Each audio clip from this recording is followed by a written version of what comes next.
Bismillahirrahmanirrahim. Assalamualaikum warahmatullahi wabarakatuh. Alhamdulillahirabbil alamin wa bihi nasta'in wa ala umuri dunya waddin. Wassalatu wassalamu ala asrofil anbiya'i wal mursalin wa ala alihi wassohbihi ajmain.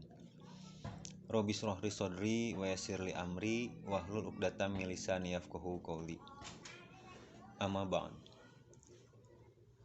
Teman-teman, alhamdulillah hari ini kita diberikan kesempatan hari demi hari kita lalui, tentunya dengan harapan setiap harinya lebih baik. Karena sejatinya perjalanan waktu terus bergulir dan akan mengalami kerugian ketika kita setiap hari demi hari tidak bertambah baik. Semoga kita semua berada dalam keadaan sebagai orang-orang yang bisa memanfaatkan hari demi hari menjadi pribadi yang lebih baik. Teman-teman, hari ini saya akan mencoba mengungkapkan sebuah pemikiran, sebuah celotehan dari pikiran saya. Mudah-mudahan hal ini bermanfaat. Yang akan saya sampaikan ini mudah-mudahan ada manfaatnya. Apa yang akan saya angkat yaitu tentang cinta. Tentunya untuk membahas cinta itu tidak akan ada habisnya. Baik itu tentang lagu, tentang sebuah drama, bahkan tentang perjuangan dan peperangan, tidak lepas dari cinta. Karena cinta itu bisa jadi hal yang memang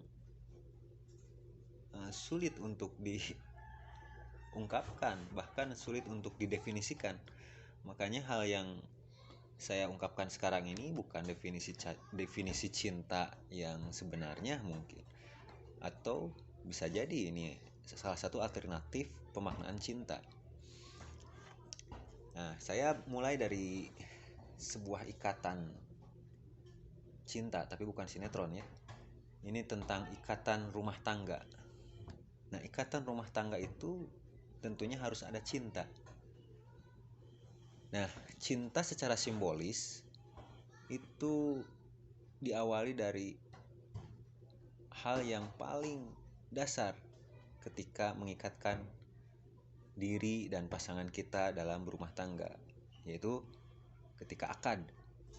Nah, cinta dalam hal ini secara simbolis bisa diartikan menjadi kepanjangannya cincin di tangan. Cinta cincin di tangan. Nah, kita tahu bahwa di saat peristiwa ijab qabul, seringkali kemudian kita memakaikan cincin ke jari manis tangan pasangan kita. Nah, itulah simbol yang sering terjadi. Secara simbolis itu yang sering dilakukan, yakni memasukkan cincin di tangan. Nah, kan tetapi seperti yang kita ketahui juga bahwa sifat simbol itu, baik itu dalam bentuk benda ataupun perhiasan, itu bisa mengalami perubahan sifat, perubahan nilai. Dan perubahannya itu cenderung menurun jika melihat kuantitas ataupun kualitasnya. Atau bahkan bukan hanya sebatas perubahan nilai saja, tetapi bisa juga berujung kepada perubahan bentuk. Ya, yang tadinya cincin jadi modal usaha. Mungkin itu terjadi di beberapa pasangan. Tapi tidak masalah, asal ridho itu masih diperbolehkan di dalam syariat. Sehingga untuk memaknai cinta hanya sebatas cincin di tangan itu akan mudah sekali, akan rapuh sekali, bahkan akan hilang begitu saja. Karena simbol itu identiknya dengan begitu, terjadi penurunan, terjadi degradasi secara nilai dan nilai kuantitas maupun kualitasnya. Makanya selain simbolis, saya juga akan mencoba mengupas arti cinta secara filosofis. Tentunya ini dalam perspektif saya ya. Gitu. Secara filosofis, secara pribadi saya menguraikan cinta Berarti cinta itu secara filosofis itu adalah cita-citanya takwa. Ya, masih nyambung ya, cita-citanya takwa. Di situ ada n-nya, cita-citanya takwa, cinta. Nah, kenapa saya mengartikan secara filosofis seperti itu diuraikannya? Ya, ketika dua insan, seorang lelaki dan perempuan menjatuhkan pilihan untuk saling mengikatkan dalam syariat pernikahan, sejatinya itu adalah pilihan takwa. Karena setelah melalui peristiwa sakral tersebut, banyak perubahan-perubahan yang terjadi. Misalnya seperti perubahan status yang tadinya haram ke halal. Sebuah perubahan kan? Dari sesuatu yang sia-sia menjadi utama. Ya, kita ketahui lah, WhatsApp, salam, sapa, menyenangkan pasangan, itu yang tadinya mungkin sifatnya sia-sia, bahkan lebih menjurus kepada sesuatu yang bernilai dosa, tetapi menjadi pahala, bahkan menjadi hal yang utama. Atau juga tadinya nilainya 1 menjadi berkali-kali lipat. Seperti yang sudah kita sering dengar, para mu'alim, para alim ulama menjelaskan bahwa akan bernilai berkali-kali lipat sholatnya yang masih sendiri dengan sholatnya yang sudah berkeluarga. Masya Allah. Itulah salah satu pemaknaan cinta secara filosofis untuk diri saya sendiri. Ya, mudah-mudahan bermanfaat. Karena begini, setiap untaian kata cinta dan kasih ketika berkomunikasi menjadi pahala dan berkah. Setiap usaha dan tetesan keringat meningkat keutamaannya dan kebermanfaatannya. Itulah diantara hal-hal yang mungkin sifatnya revolusioner yang terjadi ketika melakukan misakun golizoh atau perjanjian suci dalam ikatan tali nikah. Tentunya karena ini adalah sesuatu hal yang luar biasa, sehingga cobaan, ujian juga pasti luar biasa.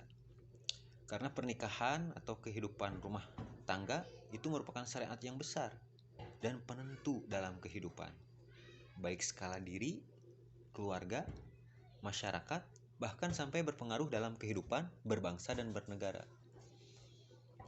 Ya, kita tahu bahwa negara kita itu terdiri dari kakak-kakak, kepala keluarga. Artinya keluarga itu berpengaruh untuk skala diri sampai berbangsa dan bernegara. Sehingga niat dan pelaksanaan pernikahan itu harus punya niatan berlangsung sepanjang usia dengan berbagai problematika di dalamnya. Sudah barang tentu terdapat begitu banyak pembelajaran sekaligus ujian yang nilainya luar biasa, sehingga kita pun harus meresponnya tidak biasa-biasa, harus dengan kesiapan yang luar biasa pula.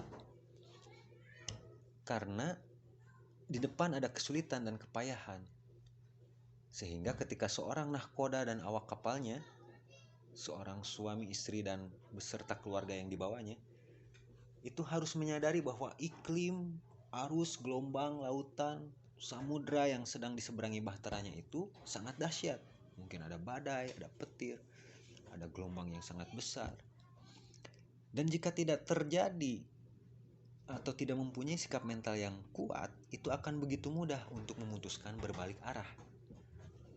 Apalagi jika nahkoda dan para awak kapalnya tidak tahu, bahkan tidak meyakini bahwa terdapat sebuah mahakarya, sebuah pulau atau daratan yang dituju dengan segala keindahan dan kenikmatannya. Maka hal ini menjadi penting ketika kita mengikatkan dalam ikatan rumah tangga, maka cinta secara filosofis harus kita jaga, harus kita miliki, kita jaga, bahkan kita harus mentransferkan dengan pasangan kita. Agar apa? Agar setiap cobaan, ujian ke depannya itu kembali lagi kepada niat awal, niat suci, janji suci, misakun golizo, bukan kepada siapa-siapa. Bahkan seorang nahkoda berjanji kepada Allah untuk membawa awak kapalnya itu sampai finish, sampai tiba di pulau impian. yaitu al-jannah, surganya Allah Subhanahu wa taala. Demikian, mudah-mudahan uraian yang singkat ini, sekali lagi ini adalah sebuah perspektif dari saya. Semoga bermanfaat, dan apabila ada kekurangan dan kesalahan mohon diingatkan. Insyaallah saya akan menerimanya dengan sangat-sangat terbuka lebar, karena saya menyadari bahwa belajar itu sepanjang hayat. Tidak ada yang berhenti belajar, tidak ada yang boleh berhenti merespon untuk terus mendapatkan ilmu, mendapatkan peringatan, karena sejatinya belajar terus-menerus sampai akhir hayat. Demikian, sekali lagi saya ucapkan terima kasih. Semoga uraian ini bisa membekali kepada calon mempelai atau bahkan pasangan yang sudah berada dalam ikatan rumah tangga, bisa memperkuat, bisa menghantarkan kepada keluarga sakinah, mawaddah, warahmah. Jazakallah khairan kasiron, jazakillah khairan kasiron, jazakumullah khairan kasiron. Subhanakallahumma bihamdika asyhadu an la ilaha illa anta astaghfiruka wa atubu ilaik. Assalamualaikum warahmatullahi wabarakatuh.